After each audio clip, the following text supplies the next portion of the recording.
침례길 총회를 다녀오면서 2박 3일 동안 현장에서 서기를 맡으면 좋겠다라고 현장에서 얘기를 해가지고 2박 3일 동안 꼬박 화장실도 눈치 보면서 가면서 타이핑을 치고 녹취를 했습니다. 녹취를 한 이유는 제가 속기사가 아니기 때문에 돌아와서 또 그 타이핑을 해야 해서 녹취를 했습니다. 그 시간에 2박 3일 동안 일을 하면서 많은 것들을 보게 되었습니다. 제가 총회 참석을 풀로 한 적이 없거든요.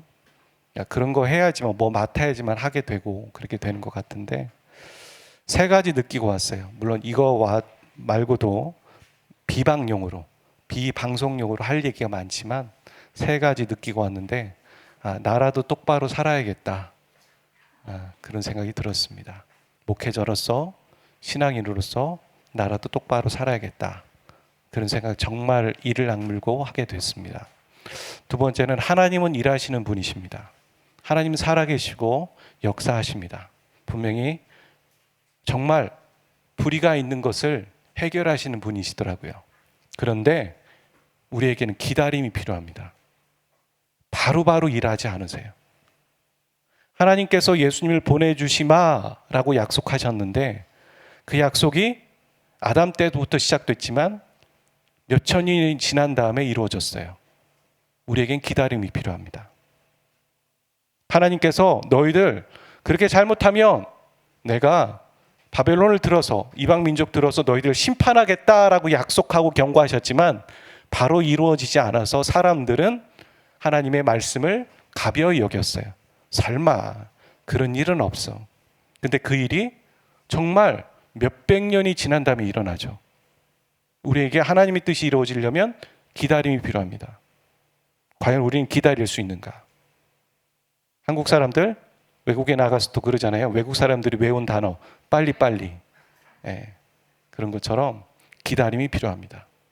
그리고 기다림과 함께 뭐가 필요하냐면 대가가 필요합니다.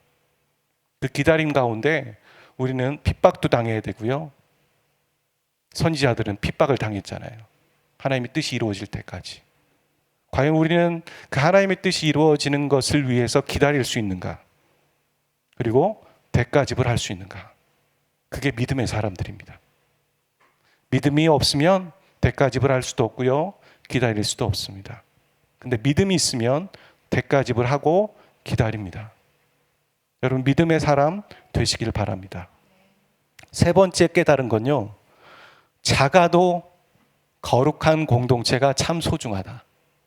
그거 깨달았습니다. 아무리 크고 아무리 유명하고 아무리 잘난 사람이라 할지라도 그가 병들어 있으면 헛것이구나. 작아도 거룩한 공동체 참 찾기 어렵고 참 그런 공동체 찾으면 소중하구나. 귀하구나. 그런 걸 깨달았습니다. 우리 베델 공동체가 작아도 거룩한 공동체, 하나님 귀히 사용하시는 공동체 되기를 주의 이름으로 축복합니다. 하나님께서는요, 눈이 먼 사울에게 저기 이름도 없고 빛도 없는 아나니아를 들어서 그의 눈을 열어주셨어요. 그리고 그 아나니아는 동명이인이죠. 성경에 보면 그 아나니아는 이 사울의 눈을 뜨게 한 다음에 성경에서는 사라집니다. 촌구석에 박혀있는 선지자예요. 근데 하나님은 그 사람을 알고 계셨어요. 야, 내가 사울의 눈을 뜨게 하기 위해서 네가 필요하다. 이렇게 얘기하신 거예요.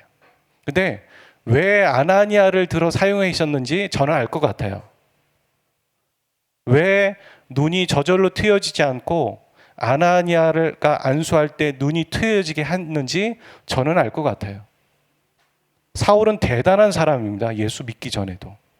근데 그가 예수님을 믿을 때, 회심을 할 때 저절로 눈이 트여졌으면 오만했을 수도 있어요. 나중에. 나는 스스로 눈이 트여졌다? 이렇게. 아니잖아요. 이름도 없는, 정말 빛도 없는 그 시골에 있는 한 선지자를 들어서 눈을 트이게 하시는, 너 겸손해라, 이 말이죠. 그런 곳에 이 아나니아를 사용하시는 것처럼 하나님께서 이 땅 가운데, 대전 땅 가운데, 어느 지역 가운데 어떤 일을 하기 원하신다면, 야, 리스트를 뽑는 거죠. 하나님이 쭉 거룩한 공동체 어딨냐, 내 뜻대로 살아가는 공동체 어딨냐 찾는 거예요. 그래, 베델교회 저 성도 이러시는 것처럼 그렇게 픽업당하고 선택받을 수 있는 공동체, 그런 한 사람 한 사람 되시기를 바랍니다. 오늘 말씀은 에베소서 5장 18절에서 21절 말씀이에요. 술 취하지 말라. 이는 방탕한 것이니 오직 성령으로 충만함을 받으라. 시와 찬송과 신령한 노래들로 서로 화답하며 너희 마음을 주께 노래하며 찬송하며 범사에 우리 주 예수 그리스도의 이름으로 항상 아버지 하나님께 감사하며 그리스도를 경외함으로 피차 복종하라. 아멘. 2017년인가요? 11월에 오청성이라는 북한 군인이 판문점을 통해서 귀순한 사건이 있었습니다. 여러분 기억하실런지요? 원래는요, 저렇게 집차를 타고 남쪽으로 넘어오려는 계획이었지만 군사분계선에 턱이 있었기 때문에 턱에 걸려서 차가 더 이상 넘어갈 수가 없었어요. 그래서 차를 버리고 저 뛰어오는 장면입니다. 이쪽이 이제 남쪽이죠. 그런데 뛰어서 넘어오는 순간 따라왔던 북한 군인들이 쏜 총에 5발을 맞고 바로는 쓰러지진 않지만 쓰러지게 됩니다. 어느 정도 가다가 본인이 말하기를 뭐라고 했냐면 총에 맞는 순간 몸이 망치에 맞는 것 같았다. 그리고 몸에서 피가 분수처럼 터져 나오는 것을 보았지만 살기 위해서 끝까지 나는 뛰었다. 이런 얘기를 했어요. 그런데 만약에 이 총알이 머리에 모두 맞았다면 이 군인은 어떻게 되었을까요? 그냥 죽었겠죠. 우리 잘 알지 않습니까? 몸보다 머리가 우리 모든 것을 주관하고 관장한다라는 것을. 사람에게는 머리가 중요한 부분이에요. 그래서 머리를 보호하죠. 성경에도 보면 구원의 투구라고 말하지 않습니까? 이렇게 사람은 머리의 명령에 따라 움직이게 되는 거예요. 그런데 어떤 사람이 머리의 명령에 따라 움직이지 않는 사람이 있다. 그렇다면 어떻게 하겠습니까? 얼른 병원에 가야 합니다. 그 사람은 머리와 상관없이 내 팔과 내 몸이 움직이고 있으니까요. 여러분, 에베소서를 다시 열고 있는데요, 제가. 에베소서는 그리스도인의 머리가 누구인지에 대해서 계속 설명을 하고 있습니다. 1장 22절 말씀, 23절 말씀. 또 만물을 그의 발 아래 복종하게 하시고 그를 만물 위에 교회의 머리로 삼으셨느니라. 교회는 그의 몸이니 만물 안에서 만물을 충만하게 하시는 이의 충만함이니라. 그러니까 교회의 머리는 예수님이시고 또 교회는 예수님의 몸이 된다. 이 머리와 몸의 관계를 지금 설명하고 있습니다. 자, 그리고 2장 14절은 읽어보겠습니다. 시작. 그는 우리의 화평이신지라 둘로 하나를 만드사 원수된 것 곧 중간에 막힌 담을 자기의 육체로 허시고, 그러니까 하나님과 원수인 우리를 화평하게 하신 분이 바로 예수 그리스도이시다. 그리고 우리가 하나님과 화평하게 된 것처럼 나와 저 형제와 화평하게 되기 위해서 중간에서 다리를 놔주신 분이 예수 그리스도이시다. 이게 어떤 의미입니까? 우리가 그래서 예수님을 따라 예수님의 사랑의 본을 따라 섬기며 나가야 된다는 거죠. 이미 화평케 하셨으니 형제와 자매와 원수지간 되지 말고 화평의 방법을 쫓아 나가라, 노력해라, 이 말인 거잖아요. 그 다음에 에베소서 2장 20절 말씀은 같이 읽겠습니다. 시작. 너희는 사도들과 선지자들의 터 위에 세우심을 입은 자라. 그리스도 예수께서 친히 모퉁이 돌이 되셨느니라. 이 모퉁이 돌의 단어를 해석하면 기초석, 이렇게 번역하는 게 적절할 것 같습니다. 그러니까 성도의 기초는 예수 그리스도이시다, 그렇게 말하는 거예요. 이렇게 기준이 되고 기초가 되며 우리의 머리가 되는 분이 바로 예수 그리스도이시다, 이렇게 말하죠.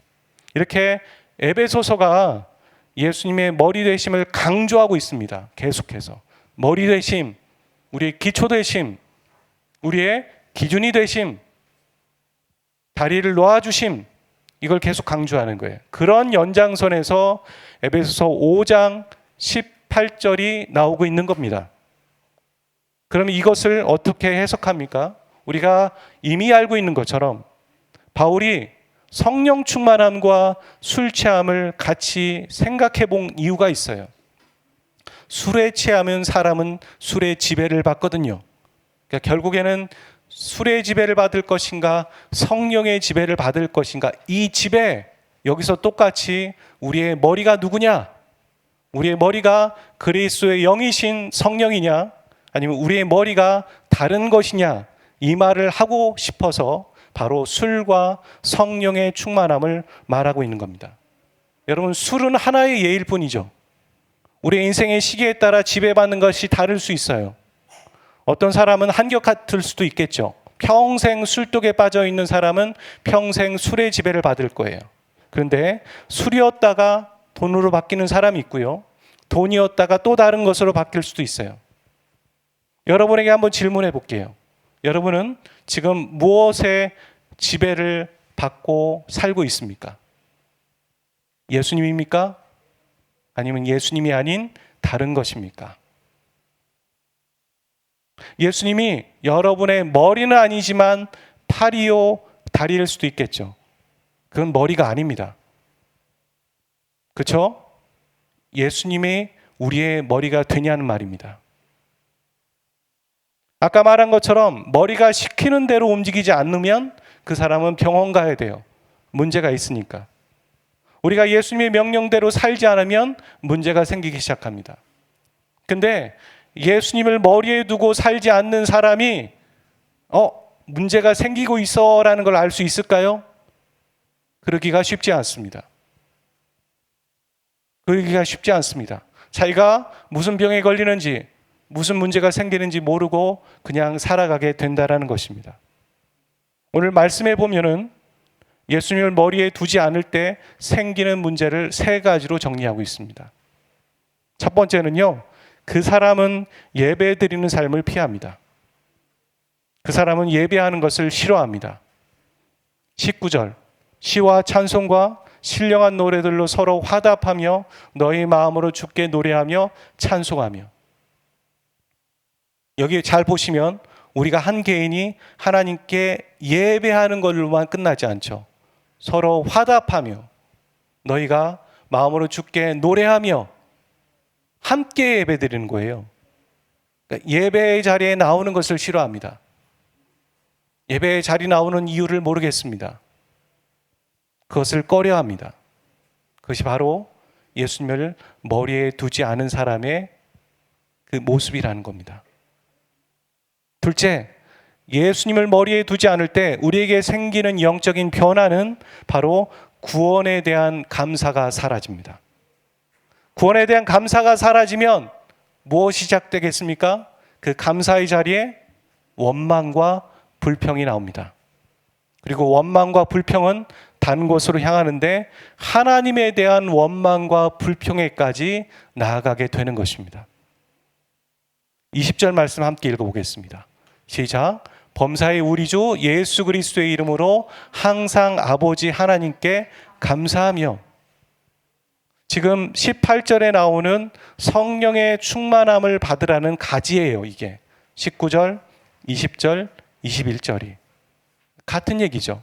성령의 충만함을 받지 않고 예수님을 머리로 두지 않았을 때 그 사람은 예배의 삶을 살아가지 않습니다. 또한 감사가 사라지기 시작합니다. 근데 여기에 보면 그리스도 예수의 이름으로라고 했어요. 예수의 이름으로 감사하는 건 뭘까요? 예수님 때문에 감사할 수 있는 거예요.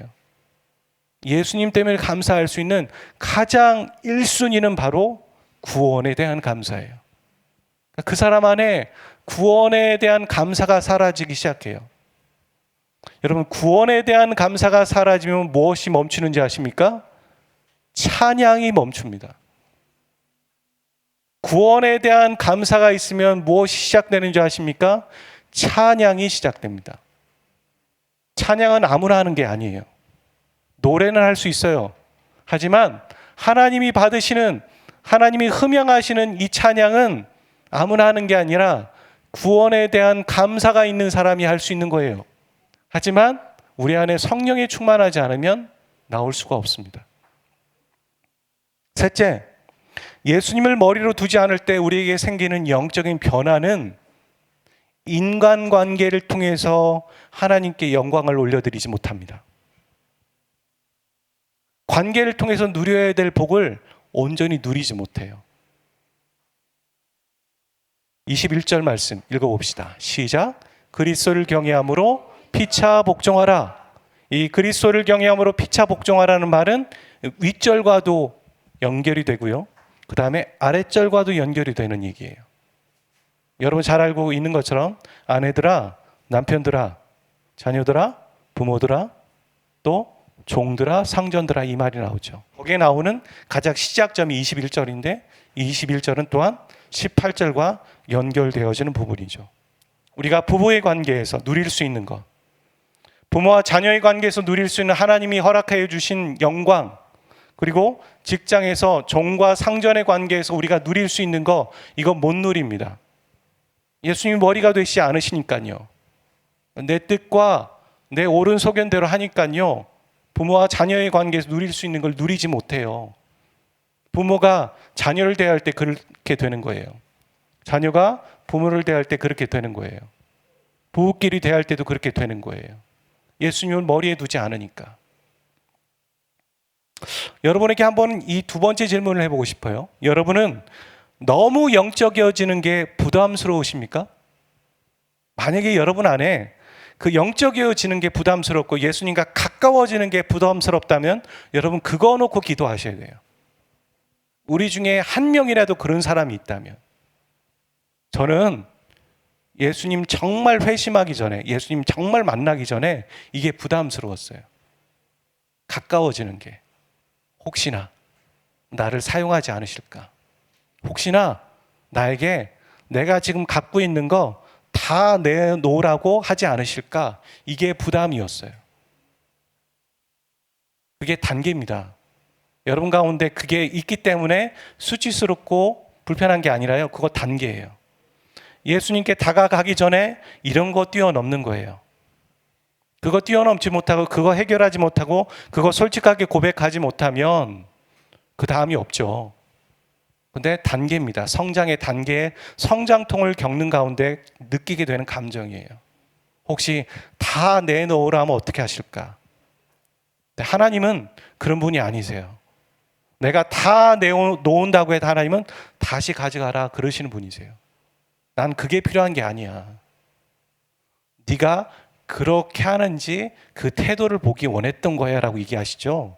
그 옳거니 내가 너 그거 기다렸다 다 달라고, 내가 너 거지 만들겠다고 그러시는 분이 아니라고요. 성경에 보면 5,000명을 먹이고 7,000명을 먹이는 장면이 나옵니다. 알고 계시죠? 5병이요 7병이요. 이거 상징적인 의미죠. 하나는 유대인들에게 그렇게 하셨고요, 하나는 이방인들에게 가셔서 그렇게 하셨어요. 무슨 얘기입니까? 내가 이방인도 사랑하고 유대인도 사랑하는데 내가 너희들에게 크고 넘치게 남게 풍족하게 해주겠다. 이 메시지예요. 오늘 저와 여러분에게 그렇게 말씀하시는 거죠. 근데 어떻게 다 가져가시겠습니까? 우리가 이 부분을 놓고 기도합시다. 그리고 하나님께서는요, 이미 2000년 전에 우리에게 가정의 해법, 직장 생활의 해법, 부모와 자녀의 관계의 해법을 이미 말씀하셨어요. 그게 뭐냐면 바로 그리스도를 경외함으로 해요. 내가 예수를 먼저 머리로 삼을 때 그 문제가 해결되기 시작하는 단초가 시작된다는 거예요. 우리가 그리스도인으로 살아가면서 예수를 머리로 두지 않고 살아가게 될 때 가장 큰 문제가 생기는 것이 세 가지라고 말씀을 나눴습니다.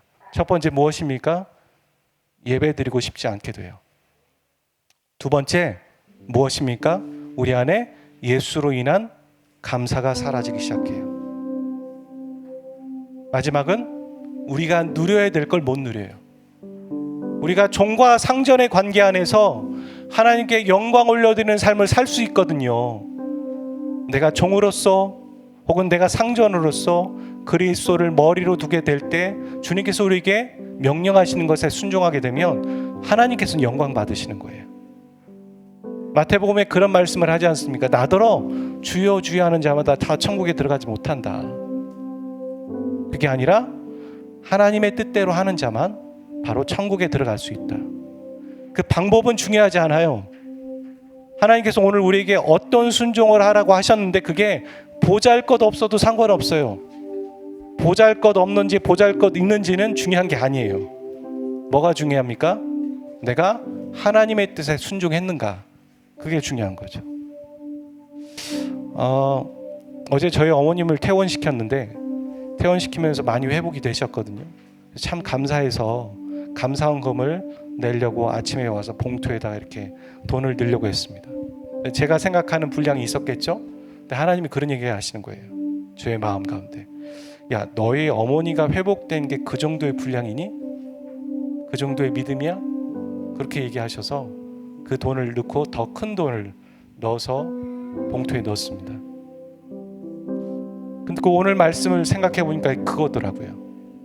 내가 어떤 순종을 했느냐가 중요한 것이 아니라 하나님의 뜻에 내가 순종을 했느냐, 그게 중요한 거고, 또한 하나님의 음성은 멀리 있지 않아요.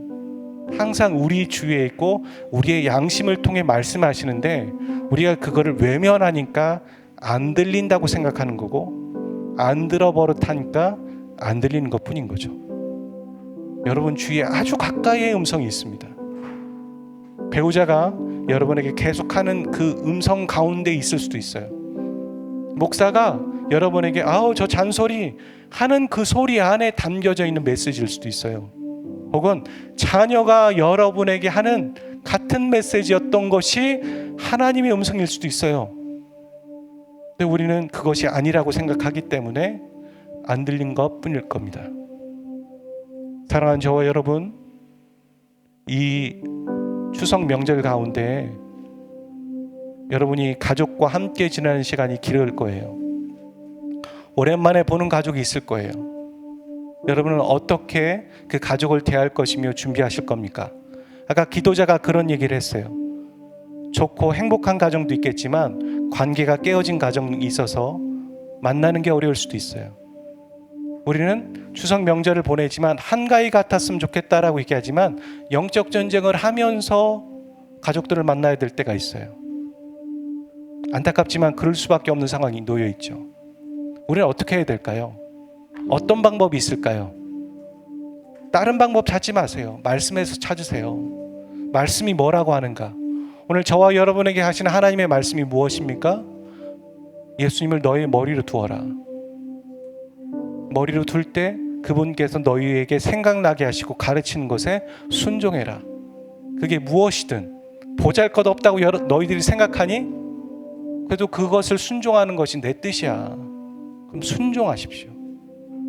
머리가 시키는 대로 머리를 예수님께 두고 그런 명절 기간 한 주가 되시기를 주의 이름으로 축복합니다.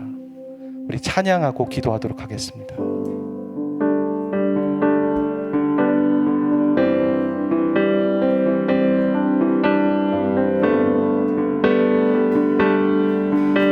주님을 경배하며 나갑시다. 주 여호와는 광대하시도다.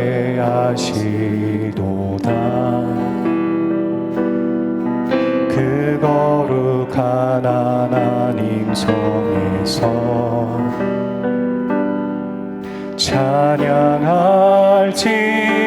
찬양할지어다.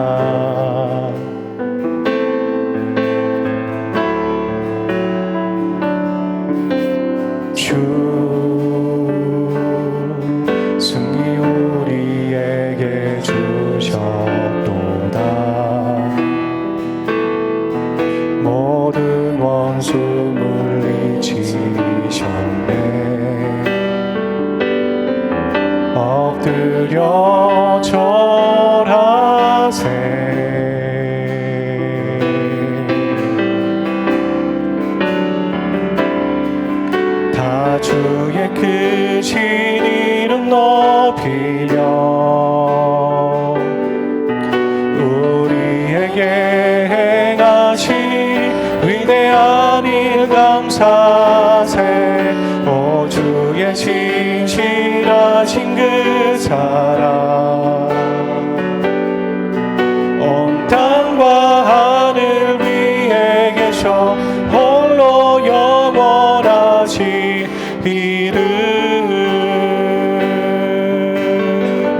다시 한번 처음부터 주 여호와는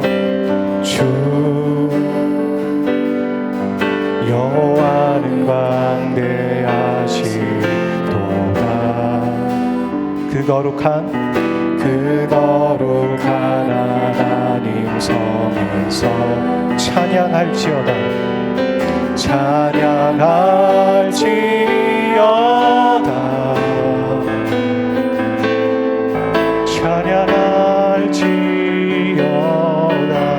주 승리 우리에게 주셨도다. 모든 원수 물리치셨네. 엎드려 절하세. 엎드려 절하세. 엎드려 절하세. 주의 크신 이름 높이며 우리에게 행하신 위대한 일 감사하세. 오 주의 신실하신 그 사랑 온 땅과 하늘 위에 계셔 홀로 영원하신 이름. 다시 한번 믿음으로 고백합니다. 다주의 크신 이름 높이며 다주의 크신 이름 높이며 우리에게 행하신 위대한 일 감사하세. 오 주의 신실하신 그 사랑 온 땅과 하늘 위에 계셔 홀로 영원. 우리 손들고 다시 한번 주님을 경배하며 나갑니다. 다주의 크신 이름 높이며 주님 찬양하며 나가겠습니다.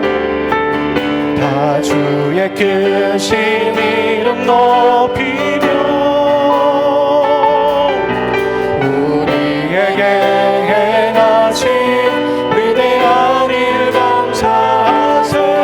오 주의 신실하신 그 사랑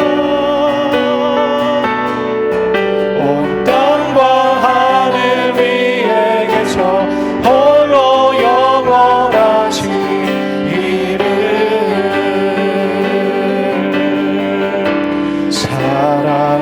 살아계신 주 나의 참된 소망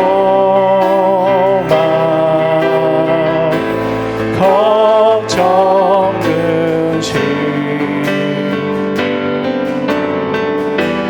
전혀 없네.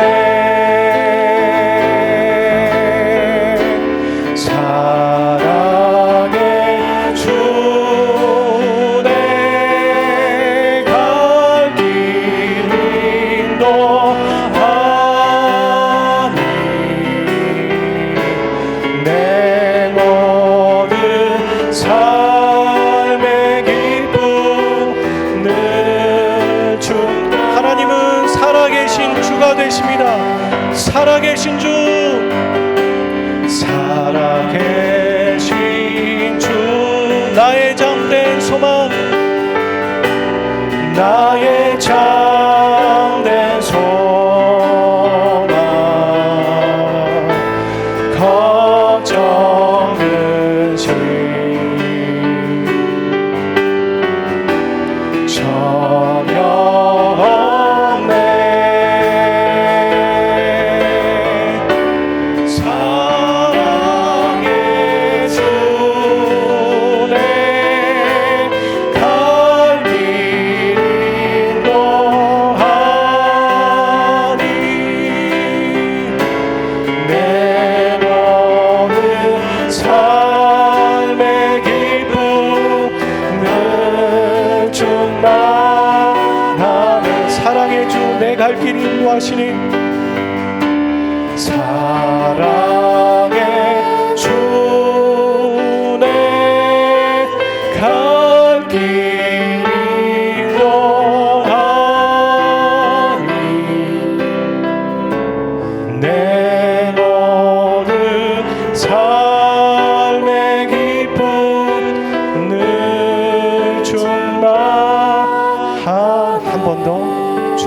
사랑의 주, 사랑의 주, 내 갈 길 인도하니 내 모든 삶의 기쁨 늘 충만하네. 주님을 경배합시다. 주님을 경배합시다. 주님께 예배합시다. 주님께 감사합시다. 주님께 기도로 나아갑시다.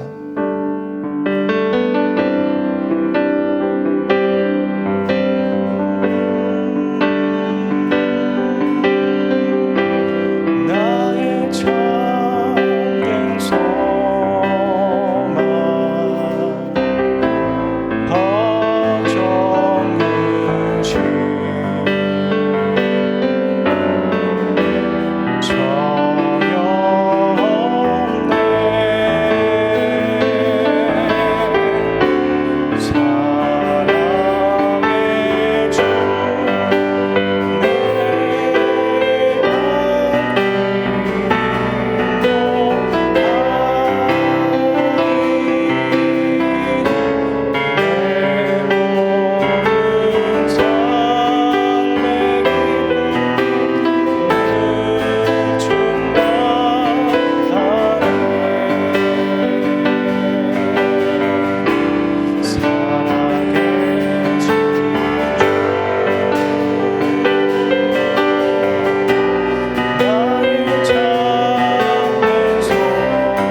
살아계신 주, 살아계신 주, 나의 참된 소망, 걱정 근심 전혀 없네.